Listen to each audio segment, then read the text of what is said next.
Thanks, Pete.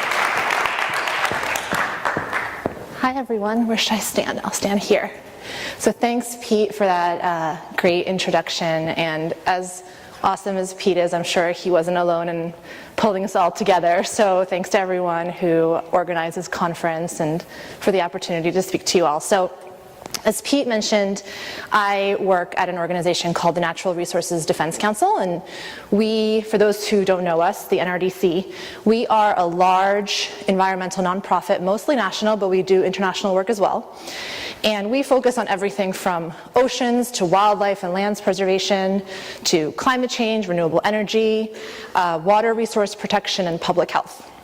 And a few years ago, we essentially came to the conclusion that we were not going to be able to achieve our goals across all of those different concerns if we weren't thinking systematically about agriculture, because agriculture touches so many of those things. So we actually created a new food and agriculture program, and I'm one of the core team that founded that program. So today, I want to talk to you about an issue that we have come at from our very core concern about public health at NRDC, and that issue is that of antibiotic resistance. So here's what's happening on the public health front right now. So this graph is of 3 different types of bacterial infections. We could have graphed more, but these are some of the more prevalent ones. The top blue line is Methicillin-resistant staph infections, MRSA, something you might have heard of. And what this is showing is that there's a real dangerous crisis underway where we're seeing a really, really rapid spike in incidences of these antibiotic-resistant infections. So these are infections that used to be able to be treated by a simple antibiotic. You went, you got a prescription, you took it, you became healthy in a few days. And now, the bacteria that is infecting us is getting stronger and stronger, and it's not, and the antibiotics we're used to using just aren't up to the task of killing it. So oftentimes it's resulting in having to use more antibiotics, stronger and more toxic antibiotics. It's leading to increased hospitalizations, and in many instances it's leading to a lot of deaths. So MRSA alone killed more people last year than HIV/AIDS. At the same time, our pipeline of new antibiotics is drying up. So you see this graph of starting in 1983 through 2012, which is the last year we have data for, and this is sort of the new antibiotics that are coming online. So the drugs that we have, that we've relied on for decades since the invention of penicillin, are losing their effectiveness, and at the same time we're producing fewer and fewer new drugs. I'll just click through. So like so many of the issues where we realized that we wouldn't be able to achieve our goals if we weren't also looking at agriculture, we realized that it's the same situation here, where antibiotic resistance is certainly an issue in human medicine. Every single time we use an antibiotic, we create the possibility for breeding resistance. But while 20% of the antibiotics that are sold in the United States go to human medicine, a whopping 80% of the antibiotics that are sold in the US today don't go to human medicine. They actually go to the livestock industry. The vast majority of those are not used to treat sick animals. They're actually used for things like growth promotion, so to help the animals put on weight faster. And they're used for what's typically referred to as disease prevention. So basically they're being used prophylactically in a routine way, often daily, given to the animals in the food and water to prevent them from getting sick. So whereas, you've probably had the experience of getting an infection and you go to the doctor and he or she, will probably instruct you to finish your course of antibiotics and be really careful in how you use them. Here we have the opposite thing happening, where drugs are being used not to treat infections, but in a routine way. So it turns out that this creates kind of the perfect storm for breeding antibiotic-resistant bacteria. You may have heard the term superbugs. So these are bacteria that can't be knocked out by antibiotics. Basically, you're flooding the system with antibiotics day in and day out, and you end up killing the weak bugs, and the strong ones actually survive and breed. And if they stayed on the farm, it wouldn't be great, but that would be one thing. But they actually leave the farm in lots of ways. So they get out through the soil, they're in the air, they colonize the workers a lot of the time, and they also get out into the environment on the meat that we eat, on the fresh meat that comes into our grocery stores.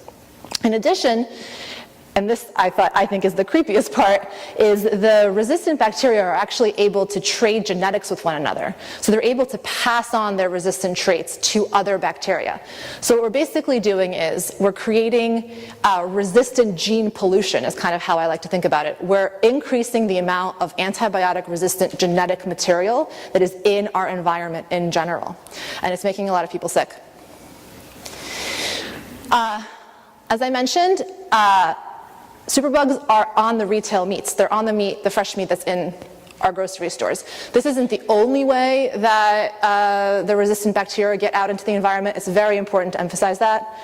But it's one of the ways, and it's obviously one of the main ways that concerns consumers, and I'm sure Pete could tell you it likely concerns the grocery retailers since they feel responsible for keeping their consumers safe. So this is data from the Food and Drug Administration's most recent round of antimicrobial resistance monitoring. So they actually go in to supermarkets and they randomly test different samples of meat, and then they publish the results. And Consumer Reports does the same thing. Consumer Reports, the organization that reviews cars and vacuum cleaners and all sorts of things, they also do this, and their data is very similar. So this is the incidences of resistant bacteria they found on samples of chicken breast in 2010.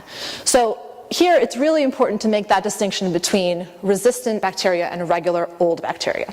If you get sick from eating a piece of meat that wasn't cooked well and it had just regular bacteria on it, bacteria is on all meat no matter what you do, you might get some food poisoning. It's probably going to suck, but you'll get better in a few days. It's the infections with these resistant bacteria that are particularly dangerous, because that's, again, where the drug, the go-to drug that your doctor might reach for might not work. He might have to give you additional rounds of antibiotics. A lot of people are getting hospitalized for this stuff. So, a lot of times when we begin to work on an issue, we actually have to go out and build the scientific consensus around it. Here, it's not NRDC, it's not Sasha Lyutse or NRDC saying this is a problem. You have really every major authoritative institution of public health and medicine on record saying this is a big problem. I don't know if you can see, but the quote here says, hundreds of scientific studies conducted over 4 decades have shown that feeding low doses of antibiotics to healthy food animals leads to drug-resistant infections in people. So here you have, everything from the American Academy of Pediatrics to the Pediatric Infectious Disease Society. So all these groups that are really, sort of the trusted experts on this issue, sounding the alarm. Most recently, just in September of this year, the Centers for Disease Control released a big kind of blockbuster report on antibiotic resistant threats. So they're not just sounding the alarm, they're sounding it louder. Their conservative estimates say that each year 2 million Americans acquire serious infections with bacteria that are resistant to 1 or more antibiotics that are designed to treat those infections, and that at least 23,000 people die every year from those infections. And the methodology for how they came up with that number is a very conservative number. There's likely a lot more. And here's sort of the key quote that I pulled out from that CDC report, just September of this year. Up to half of the antibiotics use in humans and much of antibiotics use in animals is unnecessary and inappropriate and makes everyone else less safe. So again, I think it's really important to not exclusively pin this problem on any one sector. This is a problem in human medicine, but we can't stick our heads in the sand and ignore what's happening in the livestock industry. We really have to tackle this problem across the board.